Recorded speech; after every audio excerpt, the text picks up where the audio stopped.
এই খাবারের স্বাদই বলে দেয় এটা আমাদের জেলার। এক কামড়েই ফিরে যাবেন শৈশবে। এটা শুধু খাবার না, আমাদের ঐতিহ্য।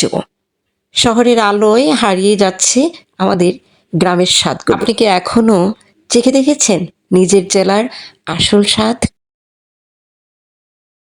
হ্যালো ভিউয়ার্স, আসসালামু আলাইকুম। আরেকটা ব্লগ নিয়ে হাজির হলাম। আমাদের নরসিংদীর ঐতিহ্যবাহী খাবার শুটকির বড়া।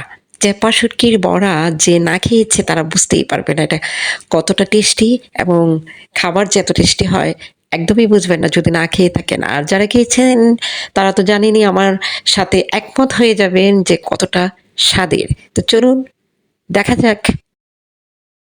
একেকটা জেলার পরিচয় শুধু নামে নয়, তার খাবারেও লুকিয়ে থাকে ইতিহাস। প্রজন্মের পর প্রজন্ম ধরে যেসব স্বাদ টিকে আছে, সেগুলো আসলে আমাদের শিকড়ের গল্প বলে। মায়ের হাতের রান্না, দাদির শেখানো রেসিপি, আর উৎসবের দিনে বিশেষ করে বানানো সেই পদগুলোই একটি জেলার আসল ঐতিহ্য। আমাদের জেলার ঐতিহ্যবাহী খাবারগুলোতে আলাদা একটা ঘ্রাণ আছে। আছে মাটির গন্ধ, আছে সময়ের ছোঁয়া।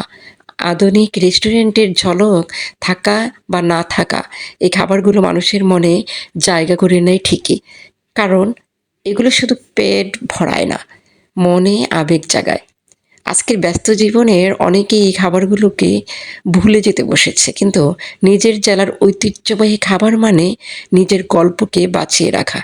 নতুন প্রজন্ম জানুক আমাদের স্বাদ শুধু ফাস্টফুডে সীমাবদ্ধ নয়, আমাদের আছে গর্ব করার মতো খাবারের ইতিহাস।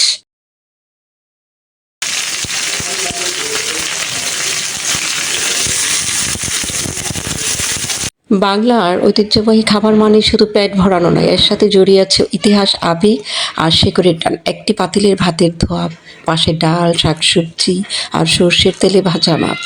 এই সাধারণ আয়োজনেই লুকিয়ে আছে বাংলার আসল স্বাদ। পান্তা ভাতের সাথে কাঁচামরিচ আর ইলিশ ভাজা পান্তা ভাতের সাথে কাঁচামরিচ আর ইলিশ ভাজা যেমন গ্রীষ্মের কথা মনে করিয়ে দেয়, তেমনি শীতকালে খেজুরের গুড়, পিঠা আর পায়েস ছাড়া বাঙালির মন ভরে। শুটকি ভর্তা, আলুর ভর্তা, ডাল ভর্তা কিংবা বেগুন ভাজা, এই খাবারগুলো গ্রাম বাংলার সহজ জীবনকে তুলে ধরে। আবার চিংড়ি, মালাইকারি, কষা মাংস বা ভুনা খিচুড়ি বলে দেয় উৎসব আর মিলন মেলার গল্প। বাংলার ঐতিহ্যবাহী খাবার আমাদের শেখায় স্বাদ আসে বিলাসিতা থেকে নয়, আসে মাটি আর মানুষের ভালোবাসা থেকে। তাই যুগ বদলালেও, রুচি বদলালেও বাঙালির পাতে এই